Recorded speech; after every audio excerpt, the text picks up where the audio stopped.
Next up, Murrumbeena, and Sue Foley's going to speak.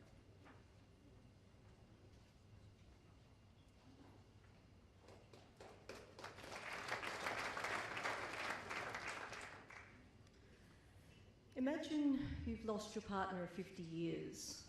And 12 months later, your friends and family have moved on with their lives, but every minute you feel that loss. And this loss and this grief is crippling you and preventing you from getting on with your own life. What do you do? Or maybe it's every time there's a total fire ban. You feel anxious. You feel that overwhelming sense of loss. That's because you've lived through a bushfire. You lost your house and your son. Who will listen? Who will help you deal with that fear? Well, there's an organisation called Griefline who does exactly that, who provides this amazing service for as long as you need it. In 2010, Griefline was at its most desperate. The government had decided that they were going to amalgamate all the call centres, the telephone counselling lines that were available. So Griefline lost its funding, and they were told that they had to merge with another entity, even though that entity didn't reflect their values and they had a different function, a different purpose.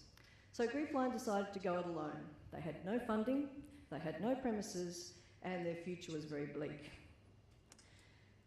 As I say, at their most desperate hour, their CEO came to speak with us at Murrumbeena Community Bank. There was no lack of dedication or determination. Their volunteer force of 200 people was standing by the organisation. The CEO and the 2 IC were working without salaries, but they were having trouble keeping the doors open. They couldn't fund their daily activities. Murrumbeena recognised how important this service was, and we donated on the spot $2,500. Now, we all know that's not a lot of money in the big scheme of things, but what it did achieve was it kept the doors open and gave them some breathing space so that they could go and renegotiate with the government and other funding bodies. Recently, at Griefline's 25th anniversary, it was pointed out to the audience of a couple of hundred people that Murrumbeena's encouragement and donation was the turning point. It was when the organisation regrouped, gathered heart and strength to carry on. It was pointed out that this was a very important moment, even though the donation in itself was only small. Since then, we've partnered with Griefline by donating an LCD television so their volunteers can be trained. We've also provided funds to set up a children's face-to-face counselling room. In the early days, when morale was at its lowest, we provided some funds just so that they could get together and have a Christmas party.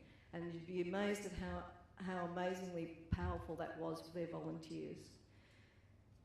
We initiated a partnership between ourselves and the local Lions Club and with the Somalian community to set up a dedicated Somalian counsellor so that that particular community could deal with the drugs, gang problems and domestic violence issues that are impacting so severely on the health and well-being of their families.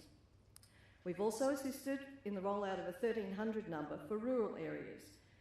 This is to help people who are impacted by unemployment, depression, and it's in an effort to curb the rising suicide rate in rural communities, which many of you will be very aware of. The Community Enterprise Foundation, in conjunction with Bendigo Telco, are partnering with Griefline and Murrumbeena Community Bank to roll this service out to our community banks, and so that our community banks can provide the citizens of their local areas with this life-saving service. It's 24 hours, it's free, 7 days a week. Most recently, we were able to donate $20,000 to Griefline's initiative to purchase a permanent home for their services. The CEO was also the recipient of the Murrumbeena Community Services Humanitarian Service Award. So, 3 years ago, this life-saving service was facing closure.